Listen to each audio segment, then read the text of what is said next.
And so, good afternoon once again.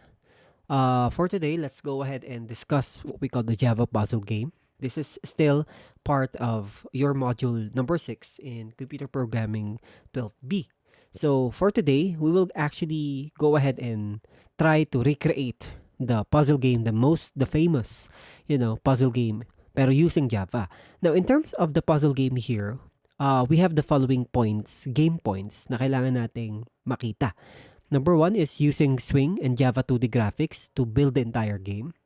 You can also randomly shuffle the buttons with this method, collections.shuffle. Yan.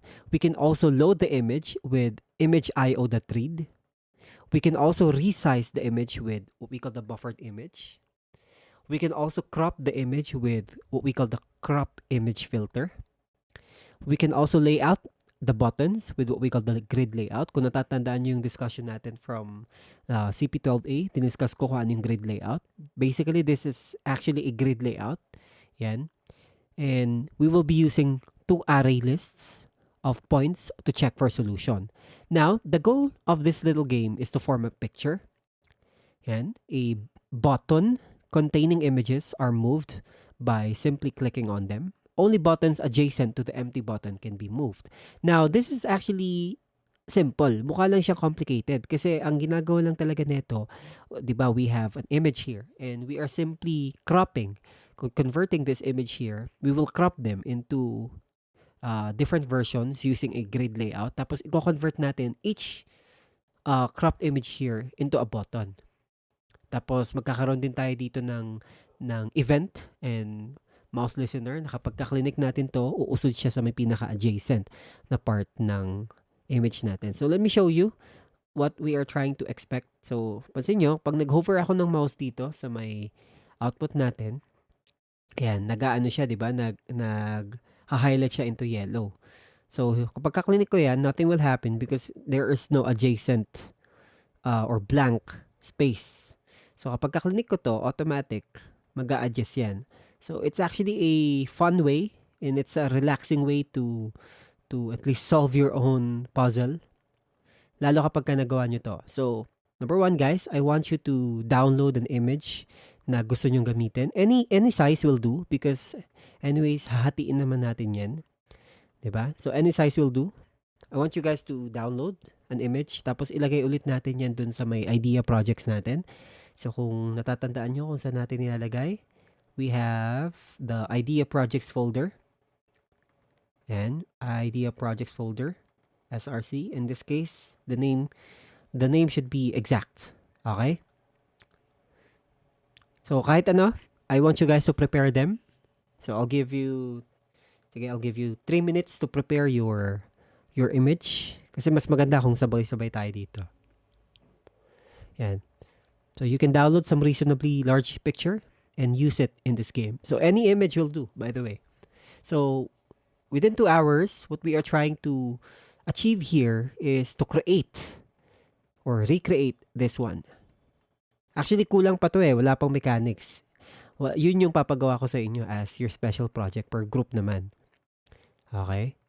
So, mas maganda kung magawa muna natin to. Kung mapagalan nyo to within 2 hours after this discussion, go ahead and upload the code directly dun sa performance task natin. 'Di ba? Easy 50 points kasi to kapag ka nagagawa niyo yung or ginagawa niyo yung mga code natin, yung mga pinapapanood ko, mga ginagawa ko rin.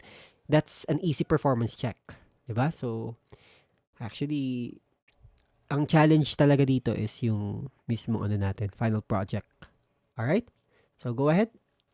Choose an image. Okay, so I think pwede na tayo mag-start, no? Let me close this one. Let's create here a new Java file. Let's name that as puzzlex. Ayan. So, puzzlex.java ang magiging natin dito.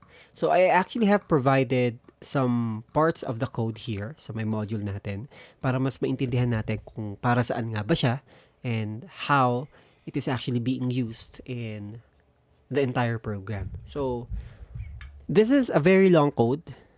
FYI lang po. So, we have here public class. Sabihin nyo lang kung sakaling hindi nyo makita yung ano ha, yung image, I mean, yung tina-type natin dito. So we have public class, puzzle X, extends JFrame, and of course, the main method should be here. Ayan. Okay, so I would like to import the following packages first para at least may idea tayo. Hindi ko isi-shortcut yung mga packages na gagamitin natin dito. Okay? So, we have here number 1, the java.out.border layout. Importante yan. Yun yung maghahati kasi. Yan. We also have here the color. Meron din tayo ditong out.eventQueue.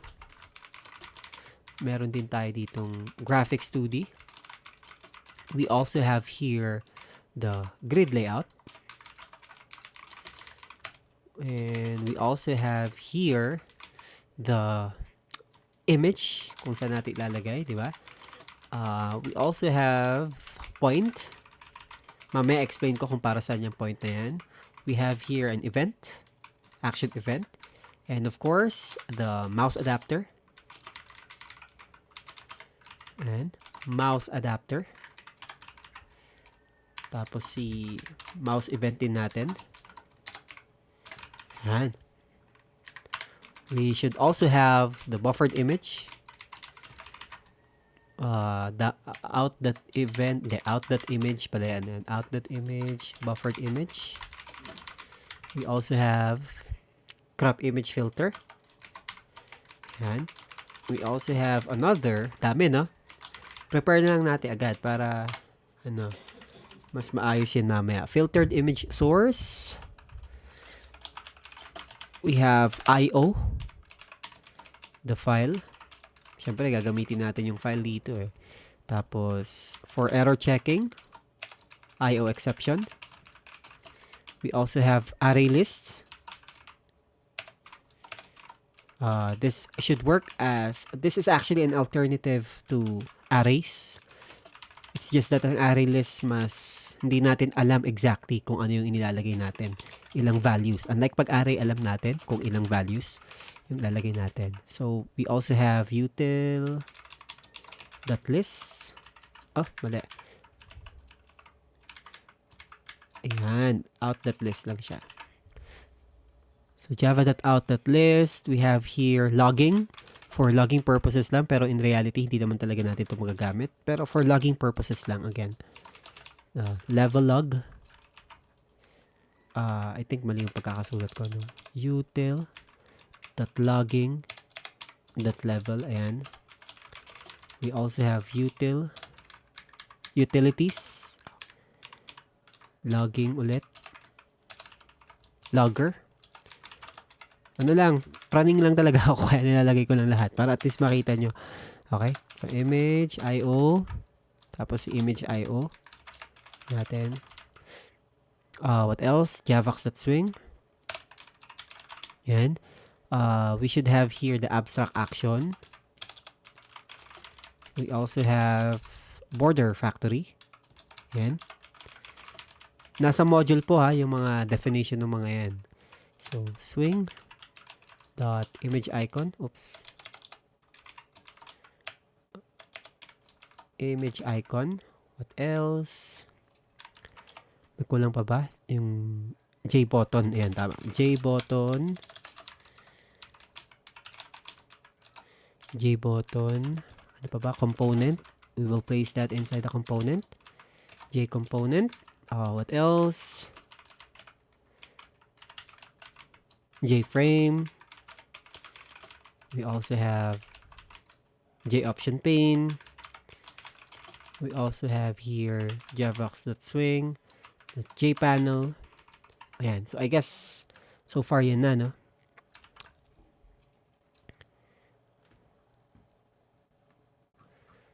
Madami talaga yan. Ganyan talaga. Okay. So copy nyo muna before tayo mag-proceed. So there are multiple. This is actually very plenty as well.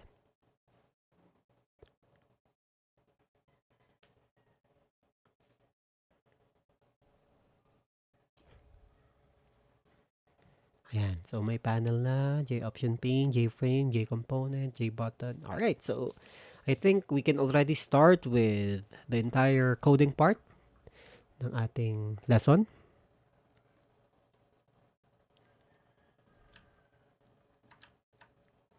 Isot ko pa ito. Okay. So we have created here the class puzzle X, di ba? And we also have extended this one into JFrame. So kagaya rin ng setup natin from the previous, we will be creating here or including here the event queue. And we will be invoking that.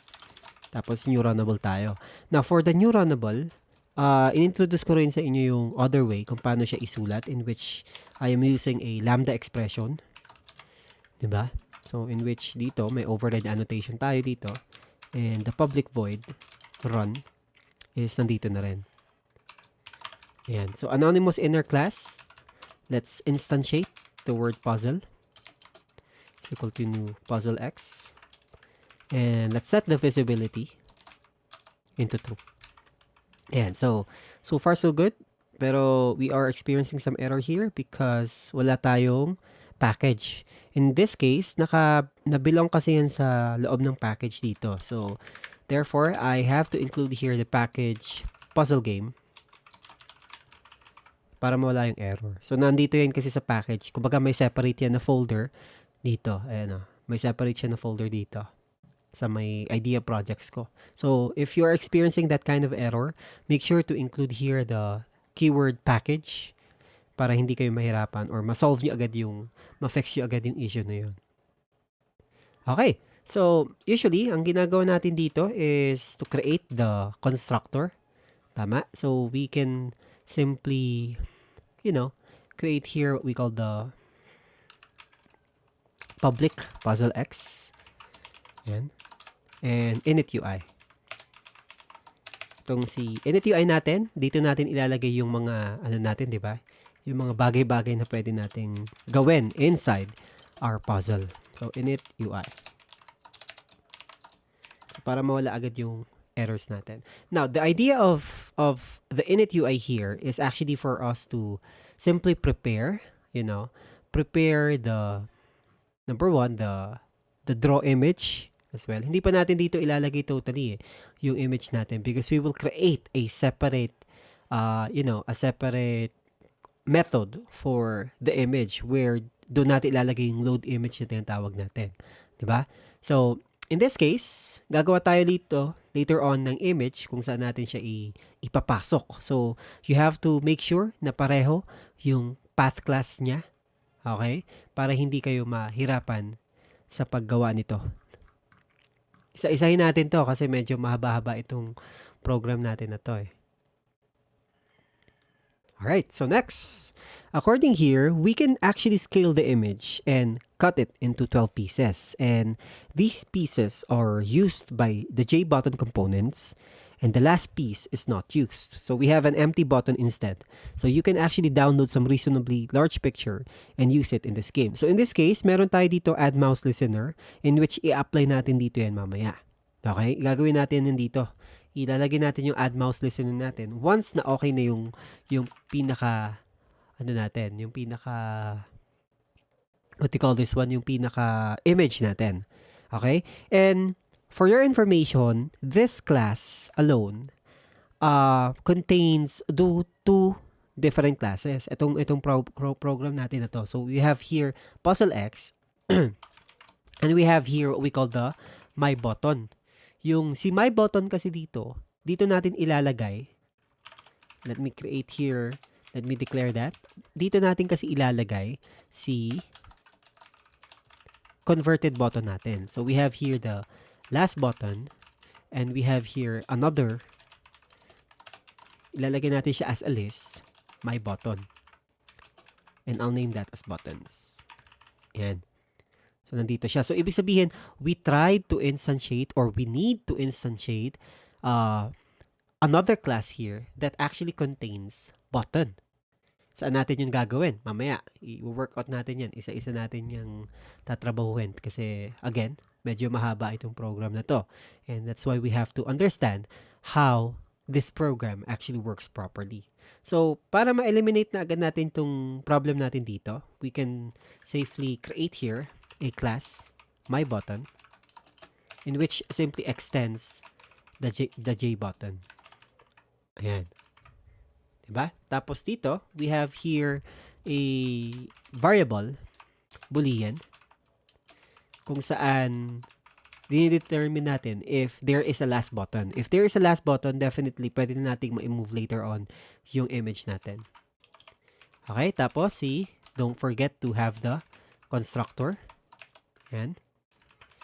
First constructor natin is where it will simply get, okay, all of the data fields na gagamitin natin sa loob nito ni JButton. So, ibig sabihin nito, we are trying to use all of the data fields ni JButton. We are trying to inherit. Yan. So, gagamitin natin yan. And we also have here the initUI method. Another constructor here, yan, will now include the image. Ito. We have an image here kung saan kukunin din natin si image icon, image natin. We will also call, again, the initUI. So, hayaan muna natin yung mga part na to, yung mga error natin kasi for now, let's leave it like that kasi it's normal kasi nga hindi pa nga tapos yung mismong program natin. So, you have here, you will be calling here two different constructors, depende kung ano yung pagbabatuhan natin in the future. Okay, so kapag ka-image na yung gagamitin natin, papasok yan dito. Kapag ka yung buttons na, papasok lang yan dito. Although, the initUI is actually the same. It functions the same way. So, initUI. Tapos, ilagay natin si last button as initially is false. Okay. Tapos, we will be using what we call the border factory. Ito. So, si border factory kasi, siya po yung gagawa ng ano natin mamaya, yung mismong border lines natin. Ito, kung napapansin nyo dito, there is a border. Diba? There is a border. So, we have border factory dot create line border color dot gray. So that will be gray. And this is actually the part where we will be adding this line of code, the add mouse listener. Yan. So dito na ngayon natin ilalagay yung mouse listener natin. Kung saan, ang purpose nito is yun nga, kapag ka-click natin siya, na nakakagawa tayo dito ng yun nga, yung gray button, tapos nagiging yellow yung image mo. Okay. So add mouse listener, mouse adapter. Yan. Mouse adapter. Tapos, inside the mouse adapter is an override annotation for public void mouse entered. Mouse event E. Now, ang ginagawa nito kapag pumapasok yung mouse mo, yan, pag pumapasok yung mouse mo doon sa mismong box, nagiging yellow. Na-highlight siya into yellow. Na-close ko na, no? Na-highlight siya into yellow. Yan. Set border, border factory, color that yellow. Okay. So, na-highlight siya into yellow. Otherwise, if the mouse actually exited the mouse exited, we have here a mouse event. E. Set natin yung border ngayon ni JFrame. Ni JButton. Border factory that create line border color dot gray. So, ganun po siya, no? So, kapag pumasok yung mouse dito, nagiging yellow. Okay? Nagiging yellow. Tapos, kapag lumabas, nagiging gray ulit. Bumabalik siya sa gray. So, kaya initially, yung yung border natin dito is gray color. So, initial color po yan. Yan. Next is for us to set the last button. Yung last button kasi natin dito, we will be calling this one. And equals true. Tatawagin natin yun mamaya sa lahat eh. Tapos we have here public boolean is last button. Tapos return natin yan. So set last button and is last button. So the my button is actually completed. Prepare ko lang siya para maging sure na tayo later on sa may magiging program natin. So kung napansin natin, for now, may error pa yan dito sa list kasi hindi pa natin siya ginagawa.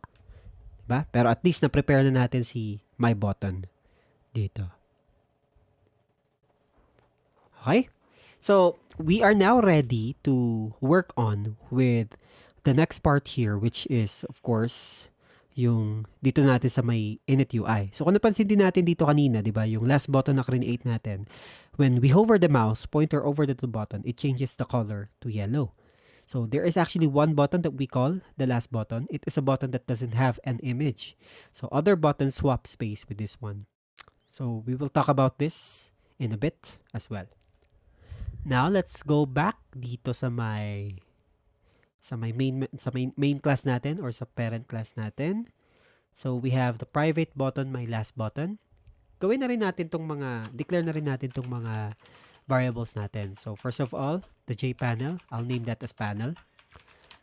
We also have here the buffered image. I'll name that as source. We also have here the buffered image. I'll name that as the resized version. We also have here the image itself. Tapos si last button natin, kung saan ginamit natin kanina. We will also be having the width, private int, and the height. That will actually serve as the JFrame. Okay. So we have here the private list.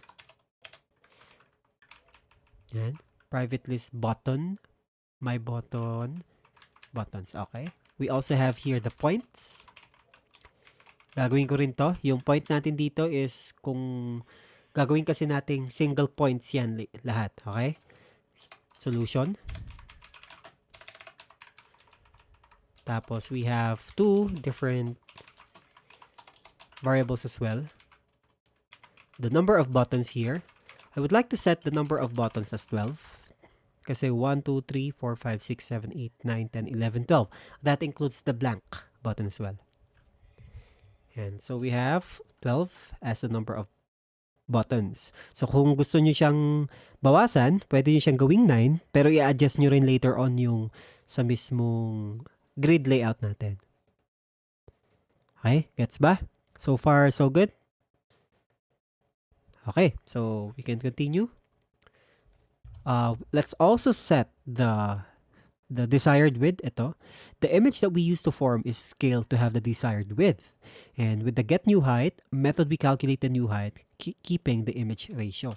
So it's important na meron din tayo ditong desired width. So whatever size of your image ilalagay nyo will be converted into its desired width, which is around 300. Okay. So far so good. We have the constructor puzzle X and we have the private void init UI in which we called inside the constructor puzzle X. Now, inside the init UI, ito, the solution array here, itong solution array na to kasi, it will store the correct order of buttons which form the image. And each button is identified by 1 point. Okay? So parang yung 2D array natin, we have this one as 0, 0. We have this one as 0, 1. We have this one as 0, 0, 2. We have this one as 0, 1 or 1, 0. Kumbaga 2D, magiging 2D array yan. So, kailangan natin yung gawin. And let's actually add that inside what we call the array list. So, we have here array list. And we will be using the solution. Ayan. So far so good tayo. Wala naman tayong nagiging problema. Siyempre, kapag i-run natin yung program, magkakos pa yan ng error as of the moment because it's not yet done. So, we have solution is equal to array list, which is so far so good. Na-declare ba natin na maayos yung array list kanina? Yeah. I think java.out.util dapat ito eh. .util, sorry dito. Baguhin natin to. Hindi siya out. So, java.util.list dapat tayo dito. Okay? So, we have here. Ayan. Kaya nagkakaroon ng error yan dito. So far, let's continue. Let's add here. Oops. Let's add the following buttons. I-add natin yan sa may point natin. Okay? Isa-isa natin yung i-add. So, we have 1, 2, 3, 4, 5, 6, 7, 8, 9, 12. Okay, so we have 12. Let's add here, new point. Yung pinaka-umpisa. Tapos, copy lang natin yan. We have 0, 1. We have here 0, 2. We have here 1, 0. We have here 1, 2. We also have here 2, 0. Ano to ha? X and Y values nung points. Nung clean-up natin ng image mamaya. So, 2, 0. We also have 2, 1. We also have 2, 2. We also have 3, 0. Nandito na tayo sa part na to. Ito. 3. So, 3, 0. We also have 3, 1. We also have 3, 2. So, 2, 3, 4, 5, 6, 7, 8, 9, 10, 11. Yan, sakto. Yung isa kasi mamaya is, ito, yung button dito. So, 3 and 2. So, 0, 1, 2, 3, 2. So, this is 0, 0. This is 0, 1. This is 0, 2. This is, okay, this is 1, 0. This is 1, 1. And so on. So, ano yan, magiging goods yan mamaya. Nakalimutan ko yung 1, 1. So, 12 buttons pala. Sorry. Yan. 1, 1. Yan. 1, 0, 1, 1, 1, 2. Important po ito na magawa natin ha. Dapat kumpleto ito. 0, 0, 0, 1, 0, 2, 1, 0, 1, 1, 1, 2, 2, 0, 2, 1, 2, 2, 3, 0, 3, 1. Okay. So, 4 sets. Yan. So far, so good. Now, we will actually be, setting a grid layout to store the components. And the layout consists of 4 rows and 3 columns. So, ito, yung ginawa natin na to, itong solution na to, in-add lang natin siya as the correct order of the buttons. Pero this time, yung next part ng code natin is where we will be placing or creating what we call the grid layout. Pero in order for us to do that, we will be adding here the buttons, new array list. Tapos, gamit tayo ng panel, we will be placing everything into panel. Ayan. We will be setting the border. Ayan. So, kagaya rin ng ginawa natin kanina dito, no? Border factory.create, line border, color.gray. Tapos, let's set the layout. And this time, new grid layout. Ilan yung X value nito? 4. Tapos yung Y is 3. 0 is 0. So, kung natatandaan yung discussion natin dito, no, kailangan nyo i-review kung ano nga ba ulit yung ginagawa ng grid layout dito from the previous semester. So, talagang lahat nakikerry ng discussion natin. So, you have here the 3. Okay? You have here the X, Y. And, of course, kung saan siyang coordinate mag-i-start. Okay? So far so good, no? Do you have any questions so far? Kung meron, mag-ano lang kayo, mag-type lang kayo dito para at least maano natin siya. Isa-isa natin na masagot lahat ng magiging questions ninyo. And, yeah. So, gawa tayo dito ng try-catch method to actually perform some error checking for future purposes na rin.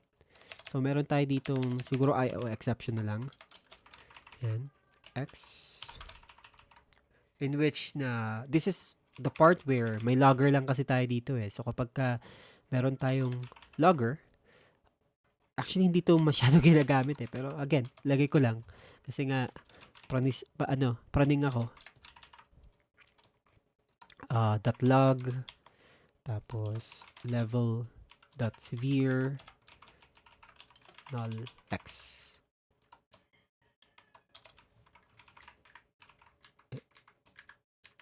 Ayan.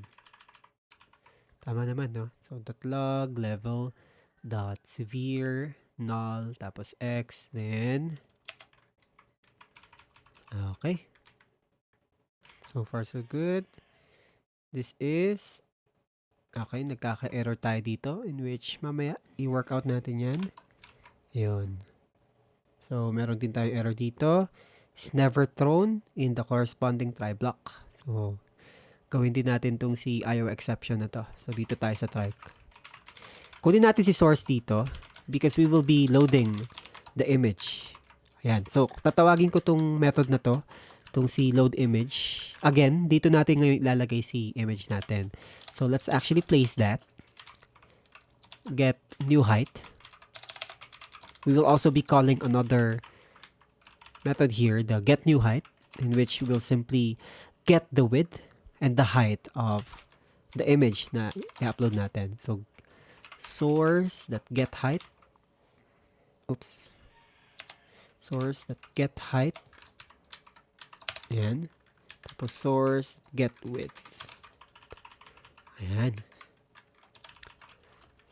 And we will be resizing that into, we will be calling the resize image method as well. So, meron tayong mga panibagong method, no, na nilalagay. So, resize natin yan into the desired width, which is the 300, together with the value of h, which is the new height ngayon. Diba? And, of course, the buffered image, yung ARGB natin, para may color siya. Ayan. So, type underscore int or ARGB. So far, so good. Now, let's actually create or, remove the following errors here. We can simply do that by, of course, creating the following methods. Number one is the load image. Yung load image natin, syempre nasa labas yan ng init UI dito. So we have here the load image, private. This is buffered image. Load image naman. Let's throw here an IO exception. Ayan. Para dito yan. Para dito yan, ha? So, diba, nawala na yung error dito kung napansin nyo. Kasi nga, wala ka ng problem. So, we will be returning something here, which is actually, we will be returning an image. Ayan. I'll call the buffered image BIMG. Image.io. Oops, image.io. Image.io. Yan, tama. And we will now be reading the file kung saan natin nilagay yung source natin. So again, it should be the same. Exact dapat yan dito. Kung ano yung file name mo dito, dito mo ngayon yan ilalagay. Okay? So, marine.jpg. So, this should be, yan. So far, so good. Next is where we will now be adding the get new height. Now, for the get new height here, i-convert kasi natin to eh, di ba? So, kukunin natin yung height and width the image, and we will be placing that dito sa h natin. So, gawin din natin si get new height natin. We have private int get new height and int w and h. So, ibig sabihin, we have here the source. Kung ano man yung image na niload natin dito, kukunin niya yung height and width. Tapos, ibabato natin yan dito kay method na get new height. Naman. Ayan. So, nawala yung error dito, no? So, let's go ahead and perform the following. Of course, gagawin natin si ratio. Kukunin natin yung ratio ni desired width. Gamitin natin si desired width natin, which is 300. Divided by, let's typecast the value of W here. Ano yung value ni W dito? That actually is depending on the size of the height na ibabato natin from the load image. So, yan. I-divide natin yung 300 into the value of W para makuha natin yung ratio muna. So, using the new height variable, ita-typecast ko ulit yan into the H multiplied by the ratio para makuha ko yung panibagong height niya. So, meron ka ng panibagong height. This time, yun yung i-return ko. Return new height. Take note, meron ka pa rin desired meron kang desired width. So, yung desired width mo, 300. It should always be 300. Pero ang idea kasi nito, kahit anong size nung image mo na ilalagay mo dito, i-convert niya, kukunin niya yung ratio, okay, nung height niya. And i-convert niya yan into a new height, which will now be the ratio from the width, which is 300. So, whatever size nito, i-resize niya yan into the new height. Kumbaga, i-ratio niya yan eh. So, kahit gaano kalaki, kahit gaano kaliit, for as long as the desired width is there, it will automatically be, resized as it is. Yan. So far, we have the new height here. Next is the resize image. Si resize image din naman dito, gawin natin to. Private buffered image, resize image na method. Yan. Tapos we have the following parameters. We have the source, which is the load image, yung image natin. We have the desired width. Tapos we have here the H or the height itself and yung buffered natin, yung type natin. So sa resize image natin, we have the buffered image. Let's name that as original image. Tapos we have the width. We have here the height. We have here the type. Then let's throw an IO exception. IO exception. Ayan. Kita ba? Okay pa. I-next line ko na lang to para makita nyo, no? Ayan. So, let's use here the buffered image. And I'll create here a resized image variable. Tapos, kumbaga, i-convert niya to into the new value na meron tayo na binato natin dito. Tapos, using the graphics 2D, the resize image and create graphics. Let's draw the new image here as original image, their position, their width, the height, and the observer, which is null. And let's dispose that. Tapos, i-return natin si resized image. Ayan. So, nakaka-excite naman to. So far, so good. So, ibig sabihin nito, we are trying to resize the image based from the load or the source na create natin. So, kinuha natin si new height. Tapos, kinuha din natin from the new height, binato natin yan dito kay new height. Tapos, from the new height, binato natin kay resize image. So, whatever new height niya and from the ratio itself, yun yung magiging new size ng image mo. Yan. So, okay na, no? Wala tayong issue sa part na yan kasi na-create na natin yung mismo image natin. So, kung i-run natin yan, wala pa. Basically, wala pa yan. Kasi nga, hindi pa tayo tapos. So, dito tayo. Let's go back here sa my init UI natin. We added here the panel. Take note, we added here the panel. And this time, gagamit tayo dito ng crop image filter to cut a rectangular shape from the already resized image source. So, it is meant to be used in a conjunction with a filtered image source object to produce cropped versions of existing images. So, saan natin yan ilalagay? We can actually place that inside a for loop. Imagine this one. You have a button, diba?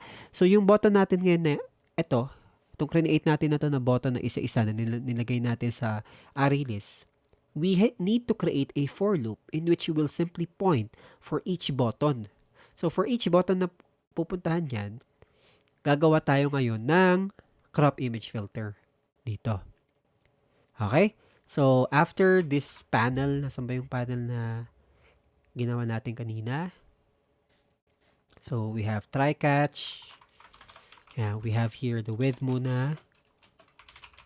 Tapos resize dot get width. Tapos height dot resize get height. Ayan. So, si resize, so far, okay na. Ayan. So, buffered image yan, yung resize na yan. And let's create here a panel. Lagay natin yung panel, tapos i-center natin yan. Okay? So, kanina, sinet natin kasi sinet natin si panel natin dito as grid layout. Tama? So, since we set the panel as grid layout, it's actually time for us to add the panel. Yan. And convert its layout into center. So, meron ka ng grid layout dito, tapos isi-center na lang natin siya sa lahat. Okay? So, new JPanel, border factory, so far so good. Lagi nyo dapat tinitignan yung code nyo isa-isa eh. Tapos akyat baba kayo, akyat baba. Ganyan talaga. So, add panel. And as I have mentioned, we need to create a for loop that will simply point for each buttons here. So, you have for loop. Yan. For int I, equals 0. Tapos hanggang 4. Tapos, iteration natin is plus plus. Now, another for loop here inside. So, for every point, yan, this time into 3.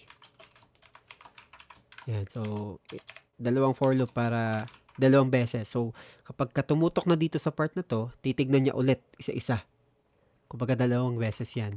And, yan, magkikreate tayo ngayon ng crop image filter na to. So, from the image that we had earlier, we will be creating an image. Tapos, i-create natin as the the filtered image source. We will get the source itself. Yan. Tapos, new crop. Basically, i-copy lang natin tong code dito. New crop filter. Image filter. Yan. Multiplied by the value of j and the width divided by 3. Tapos I multiplied by the value of height divided by 4. Yan. Okay. Goods. Tapos we have here width divided by 3. Height divided by 4. So, we have 3. Yan. Again, ang ginagawa lang talaga nito is yun nga, nagkikreate tayo ng rectangular shape and yun nga, kumbaga nire-resize natin. Okay? We are trying to resize the entire buttons here based from this one. So, tinitignan mo kasi isa-isa, di ba? And for each buttons, yan, magkikreate ka ng panibagong image for each button. So, i-convert mo yung isang button na yon as an image. And this is actually the code for us to do that. And based from here, we have what we call the button. Ito, my button. Tatawagin natin si button. Is equal to new my button image. Ayan. So, the buttons here are actually identified by their position client property. Yung position client property natin, dito natin yan i-kukunin. So, position or put client property and position so far. And let's start the new point as 1 and j. Yan. So, it is actually a point containing the button's correct row and column position in the picture. Now, these properties are used to find out if we have the correct order of the buttons in the window. So, kapag i-modify nyo yung sizes ng mga buttons ninyo, ito yung kailangan nyo talagang igalaw. Okay? So, dito yung mga need nyo talagang galawin later on. And of course, the value of the grid layout as well. Okay? So, position, new point. So far, so good tayo. And on this part of the code here, ito, The button with no image is actually called the last button. So it is placed at the end of the grid in the bottom right corner, and it is the button that swaps its position with the adjacent button that is being clicked. We set its last button flag with the with the set last button method. So in order for us to apply this one, ito yung pinakalas ayan o. Ito yung pinakalas part ng button natin. So if the if the eye position is actually in the last, or if the button is in the last position, yan. Tapos end. Kumbaga naka-point na siya dun sa pinaka-last. Yan. So kung naka-point na siya dun sa pinaka-last, the last button here, tawagin natin si new button, my button. And we will be setting the last button here, set border, painted.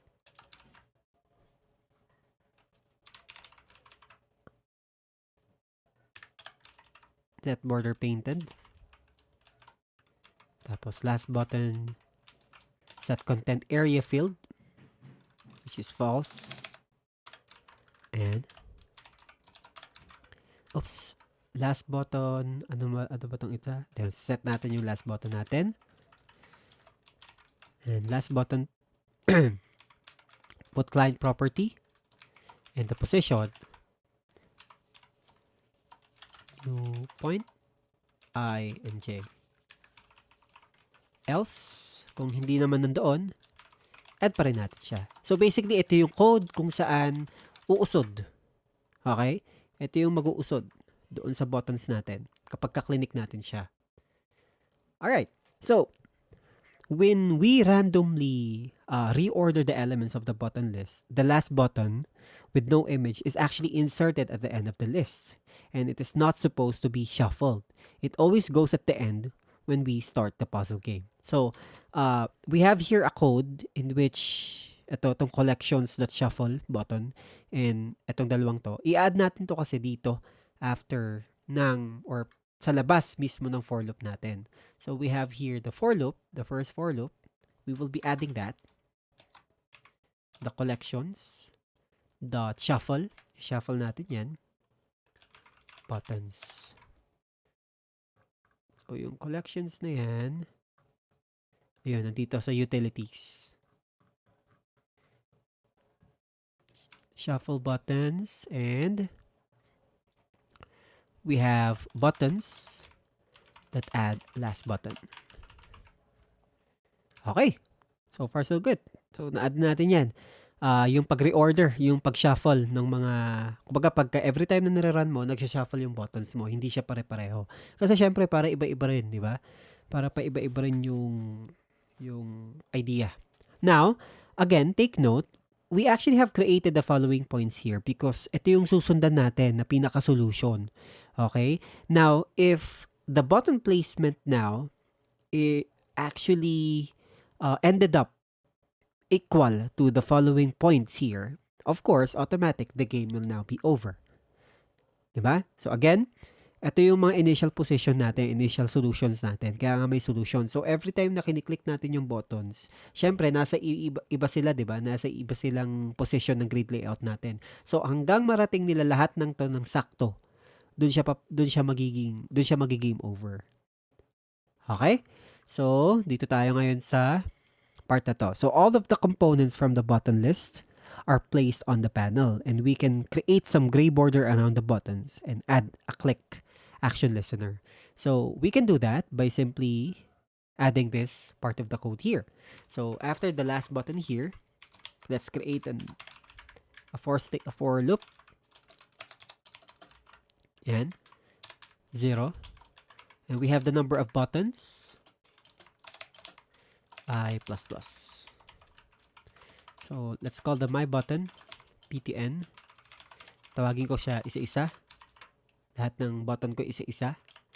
And I'll be adding them inside the panel. Yan.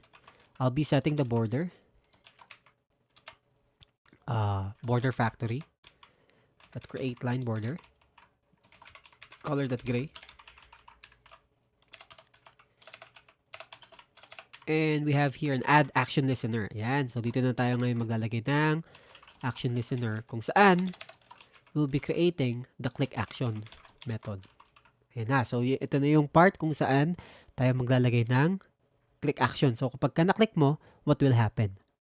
Okay? And the last part of the init UI here is the pack. Let's set the title as puzzle, for example. Set the resizable as false. We don't want to resize the J panel. Tapos si location relative to, which is null. And of course, the default close operation as jframe.exit and close. Yan. So, naglagay na tayo dito ng action listener and panibagong method na tatawagin natin, which is the click action here. Okay? So far, we are actually good. Now, let's actually talk about here this part of the code where we will be creating what we call the click action.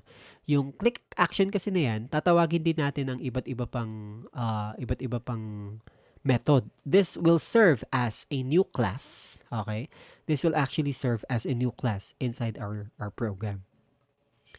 Yan, so tatawagin natin later on itong si check button, tatawagin natin si update button, and si check solution. Okay, so far, wala. So far, may question ba? Sige, wala naman, no? Okay, so let's work on dito ngayon sa panibago natin after ng resize image natin.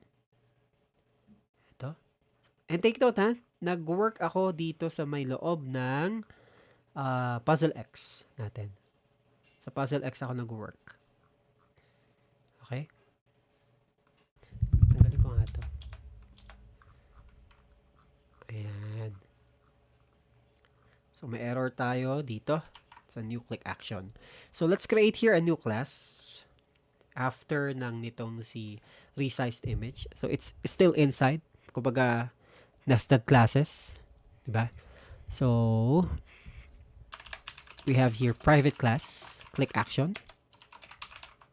Yan. So, dapat, ito okay na to, di ba? Ayan. So, syempre, may error pa yan kasi it's an action listener. The required type is action listener. So, we have to extend here an abstract action in which we will be using later on. Ito, we have an override annotation for the public void action performed. Ayan. Tapos si action event E natin dito. Sorry.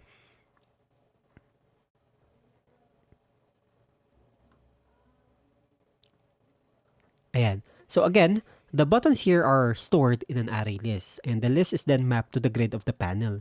When we get the indexes of the last button and click button, they are swapped using the collections that swapped if they are adjacent. So it will simply check, take note ha, it will actually simply check if the button and the next button is adjacent. So kapag may nakita siyang bakante, sabihin, pwede na siyang mag-swap. Igaganon lang natin siya. Isa-swap natin siya. So inside the action performed method, yan, so nawala na yung error dito.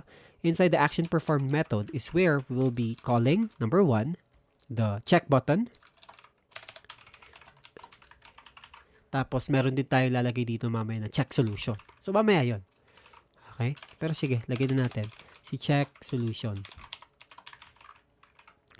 And let's create here the private void check button. Action event E. Tapos, gawin na rin natin si check solution. Private void check solution.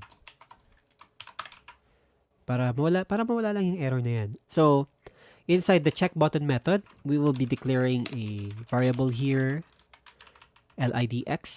Tapos, for every button, yan, for every button na gagamitin natin, na madadaanan si button, ayan. Yan na siya, di ba? So we have here button that is last button. The value of the lidx here will now be the index, the new index of the button. For Tapos we have another J button here, which is the button here.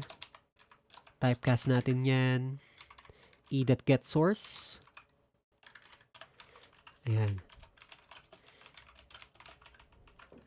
Buttons, index of button. Okay. So, nandito na tayo sa may swapping na part, no? Dito na tayo sa may swapping na part. If the BIDX here, the X button, -1, pag nag-minus tayo, is equal to the value of this one. Or, BIDX plus 1.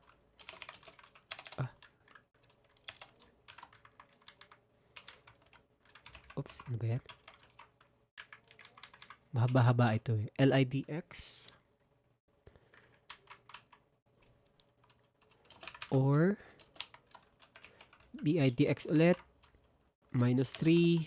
Kumbaga pagka katabi niya is equal to LIDX. And tapos BIDX plus 3. Basically, nandito naman yan, no? Kinakopy lang natin. So, BIDX is equal to LIDX. Yan. So, 4. So, for as long as the button X here, -1, is equivalent to the button which is a 0, saka tayo magpo-perform ng swapping. Okay. Saka tayo magpa-perform ng swapping. Ayan. So, swap natin si buttons together with their position. BIDX, LIDX. Tama ba? Collections to swap. J button, e.getSource, BIDX buttons.index of, tapos si button. Okay. Sure. Tapos tawagin natin si update buttons na method. So, panibagong method yan ulit. Now, see update buttons here, it will simply map the list to the panels grid first. Yan. First, all components are removed with the remove all method. A for loop is used to go through the buttons list to add the reordered buttons back to the panels layout manager. And finally, the validate method implements the new layout. So, nandito tayo. Meron tayo ditong update button na method. Okay. So, dito. This is private void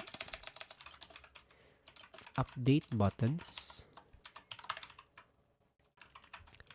And we have here to remove all. Tapos, for every J component na meron tayo, button. Tapos, pagka nadadaanan niya lang lahat ng button, add natin, panel.add btn, and we will try to validate. Ayan. So, pang-update lang naman niya. Madali lang yan. Actually, built-in kasi yan eh.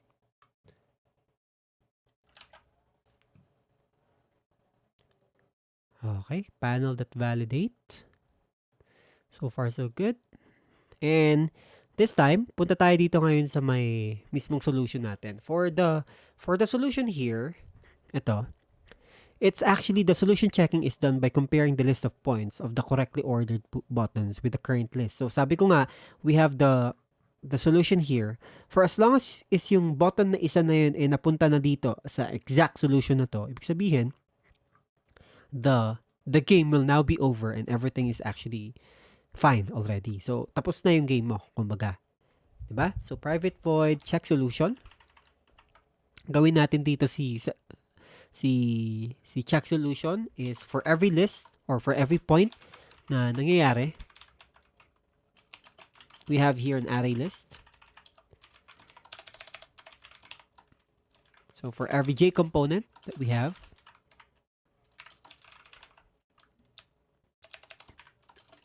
buttons. So, sa lahat ng dumadaan na J component buttons, okay, we will be adding a point here current.add dot point. Convert natin yun into point. Get client property. Position. Okay. For loop. If compare natin ngayon yung list, we will be calling another another method. If let's compare the list here and the current. Compare list, solution, and the current is actually the same. So meaning, meron ka ditong J option pane lang, wag nang panibagong J frame. Simple lang. Finished. Tapos congratulations. So kung gusto mo magtawag ulit ng panibagong J-panel or at least J-frame, pwede mo naman gawin yun. 'Di ba? Pwede mo naman gawin yun. Dito mo lang yan.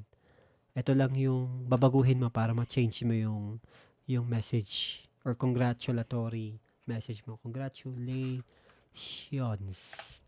Ayan. So, compare list. Let's try to compare or create here. Oops. So, compare list natin. So, public static boolean compare list. Let's compare the first list. Ayan. And let's compare the second list. Again, ito na yung part na kapag kapareho, pag yung solution and si current na point is actually the same, yun na yung papasok dito. So, let's return here ls1 dot toString dot content equals ls2 toString. So, ganun lang siya. Static declaration in inner classes are not supported at language level 8. So, I am experiencing an error here. So, tingnan natin kung saan ko siya pwedeng ilagay. So, public check solution. We have here. Yeah, so far actually okay naman to no? Public static boolean. So, sa labas ito. Okay. 1. Kasi nandito So, this is the init UI. Ayan. I mean the class. The private class. So, ayun. So, nawala na yung error dito. So, we have check solution. Okay. So far so good. And you have here the compare list. Pero I think meron pa tayong dito. Let me actually try to recheck everything because I am sensing. Tapos na yung code pero I am still sensing na meron pa tayong may kulang pa or meron pa tayong may experience na error dito. So, let's actually try to check and see. Let's start here from the private class click action. Ayan. Extends abstract action. Although, wala kang problema, di ba? Wala ka nang naging error sa mismong problem mo. I mean, sa mismong code mo. Pero I think yung update, yung check solution natin yata dito is dapat naka-separate to Yung check solution, this should be separated. Nandito dapat sa labas yan. Tapos si update button, panel.validate, okay. Private check solution, which is so far so good. Tapos static boolean.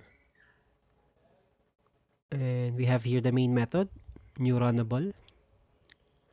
Okay, so tingnan natin kung mag-work na to at first glance natin. And so it's compiling. And let's see if there is a big error.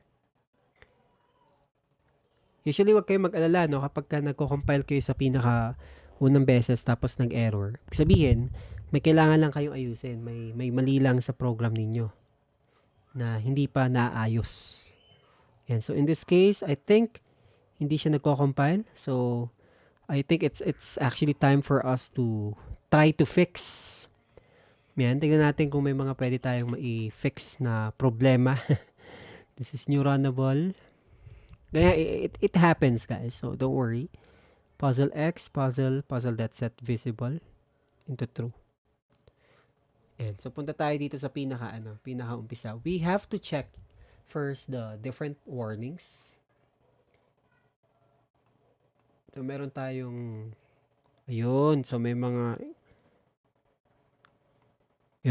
warnings tayo, no? So we will try to fix everything kasi baka may na-mistype lang tayo dito. So let's go back dito kay natin. So border layout, color, event queue out, graphics 2D, grid layout, image, point, action event, mouse adapter, mouse event, which is tatlong event to, okay lang.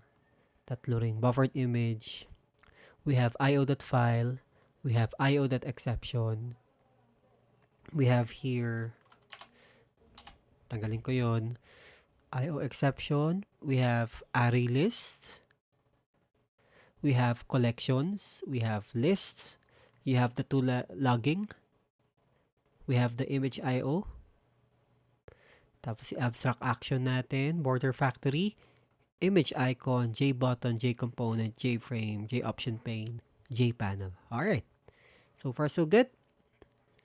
Let's try to check and see the class my button. Ito wala namang problema dito kasi ito yung pinakamadali nating ginawa, di ba? So my button, super classes. Tawagin ito, new image icon.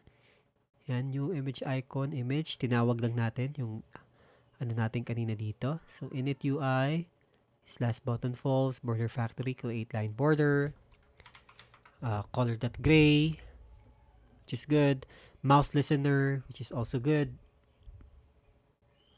new mouse adapter, override annotation, public void, mouse entered, mouse exited.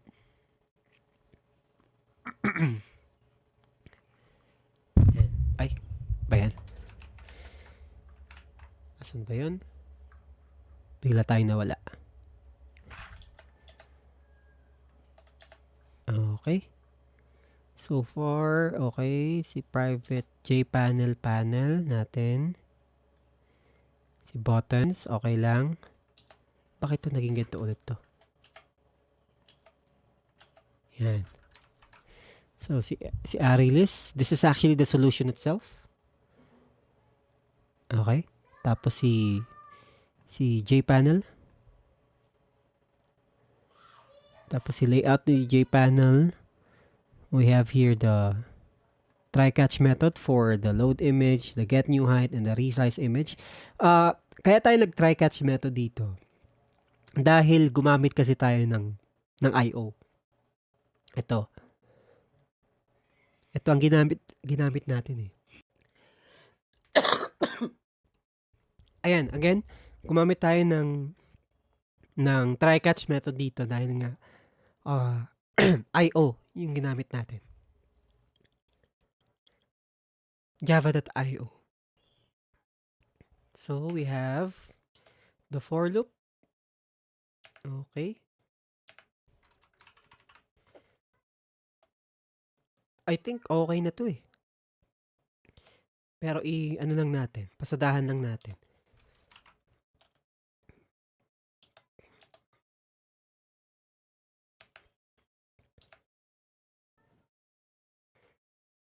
Okay.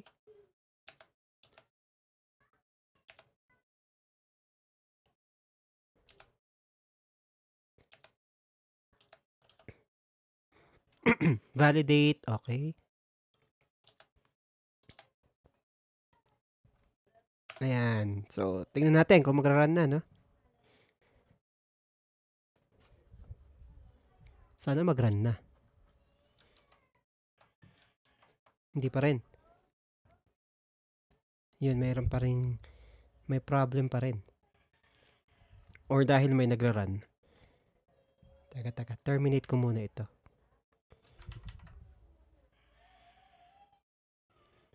Ayun, gumana na. So, kung napansin nyo, yan, working na siya.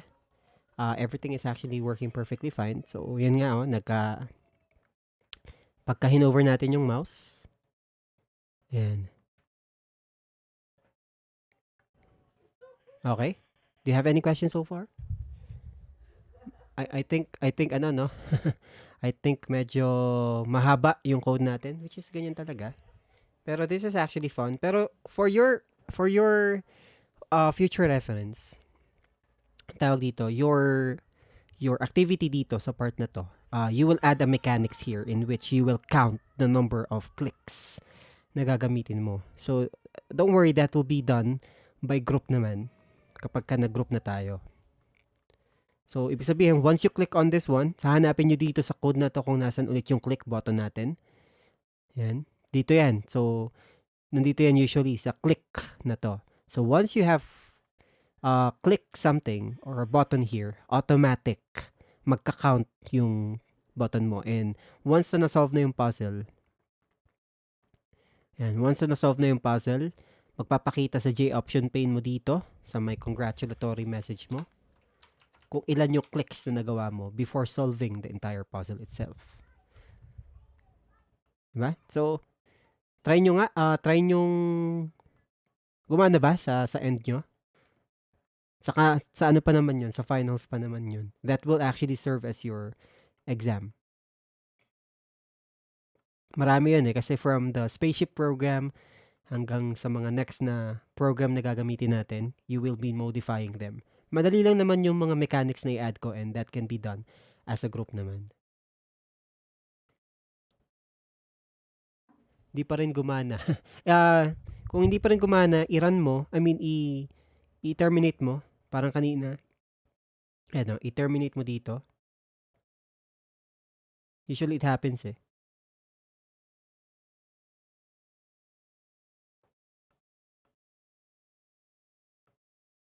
Yan. So, anuin ko ulit ipasadahan ulit natin yung code natin from the very beginning. So, para at least makita ninyo kung saang part ng code kayo nagkamali. This should be exact. Okay? And kung napansin nyo, isang Java file lang naman to. So, wala kayong, unlike nung last week, maraming Java file yung create natin. Ito, isang Java file lang. Pinagkasya ko dito. So, sige, tignan nyo. Isa-isa. Kung saan kayo nagkamali. Kung hindi pa rin, kung tama naman na yung code nyo, pero hindi pa rin, restart nyo lang yung IntelliJ nyo or NetBeans. Usually, it happens. Important po na same yung code natin sa code nyo para mag-work. Do some modifications na lang after this class itself.